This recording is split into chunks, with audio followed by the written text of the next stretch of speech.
Arestado ang isang 40 anyos na lalaki matapos ang ilang minutong habulan ng pulisya na nagresulta sa pagkakasamsam ng mahigit kalahating milyong pisong halaga ng hinihinalang shabu, baril at mga bala kamakalawa ng gabi sa Governor's Drive, Barangay Mabuhay.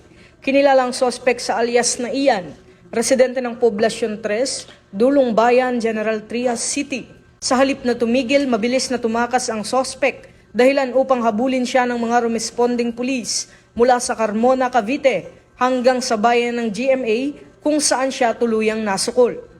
Nang hinga ng lisensya at mga dokumento, nadiskubre sa bag ng sospek ang isang Versa Thunder 9 Ultra Compact Caliber 9mm na may 2 magazine at 22 bala. Bukod dito, na-recover din ang isang selyadong plastic sachet na naglalaman ng tinatayang mahigit 75 gramo ng hinihinalang shabu na nagkakahalaga ng mahigit kalahating milyong piso, isang digital weighing scale, glass tube, 2 mobile phones at isang driver's license. Nahaharap ngayon ang sospek sa patong-patong na kasong paglabag sa Comprehensive Dangerous Drugs Act of 2002 at illegal possession of firearms at ammunition. Patuloy ang investigasyon ng mga otoridad kaugnay sa insidente.